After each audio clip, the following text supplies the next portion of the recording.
Sa gitna ng hamog at mga dalampasigan ng Marinduque, nagsimula ang isang kwentong hindi kailanman malilimutan ng tadhana. Si Lirael, isang dalagang may inosenteng ganda, ay lumaking nakatali sa mga bulong ng kalikasan at gabay ni Lola Yarina. Ngunit ang katahimikan ng probinsya ay napalitan ng ingay ng Maynila nang magpasiya siyang tahakin ang landas ng edukasyon. Sa loob ng 4 na sulok ng classroom, si Lirael ay nakatutok sa kanyang mga pangarap. Hindi alintana ang mga matang nakamasid. Hanggang sa isang hapon, sa madilim na hallway ng universidad, nagtagpo ang kanyang landas at ang misteryosong dayuhan na si Draven. Ang titig ni Draven ay tila may dalang yelo at apoy, isang malalim na misteryong tila pilit siyang hinihigop sa kailaliman.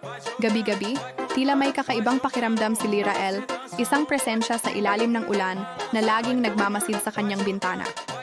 Habang lumalalim ang kanilang ugnayan, bumabalot naman ang takot sa campus dahil sa mga balita ng mga nawawalang estudyante. Sa kabila ng panganib, isang gabi ay pinili nilang magsalusalo sa isang marangyang restaurant, malayo sa mga bulong ng takot.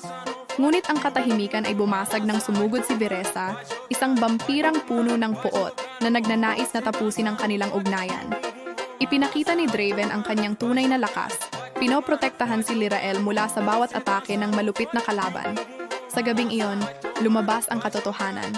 Si Draven ay hindi tao, kundi isang bampirang nabubuhay sa anino ng kawalang hanggan. Puno ng luha at kalituhan, tumakas si Lirael. Bumalik siya sa Marinduque upang takasan ang masakit na katotohanan ng kanyang puso. Sa piling ni Kaelor, isang matikas na kababata, muling nakahanap ng sandigan si Lirael sa gitna ng kanyang pagdadalamhati. Ngunit ang bawat ngiti ay may bahid ng lungkot.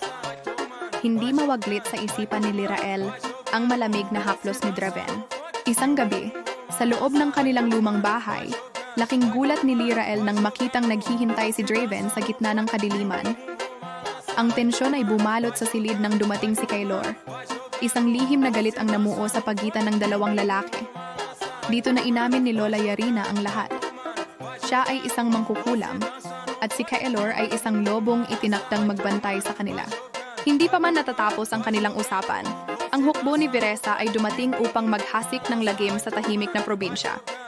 Sa ilalim ng kabilugan ng buwan, isang madugong labanan ang naganap.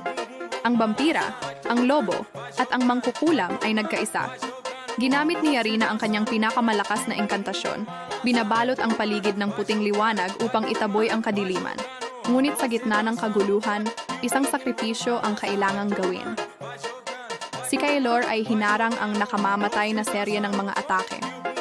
Ibinuhos ni Kaelor ang kanyang huling lakas upang masiguro ang kaligtasan ng babaeng kanyang minamahal mula sa malayo. Sa huling sandali, natalo ang hukbo ni Veresa, ngunit ang tagumpay ay may kasamang pait ng pagkawala. 1 taon ang mabilis na lumipas. Ang sugat ng nakaraan ay dahan-dahang naghihilom sa ilalim ng gabay ng mga bituin. Sina Lirael at Draven ay nakatayo sa harap ng puntod ni Lola Yarina, magkahawak kamay at matatag ang loob. Sa ilalim ng parehong buwan na naging saksi sa kanilang paghihirap, nangako sila ng isang pag-ibig na hindi kailanman magwawakas. Dahil ang tunay na pag-ibig, tulad ng isang sumpa o isang biyaya, ay nananatili kahit sa kabila ng kamatayan.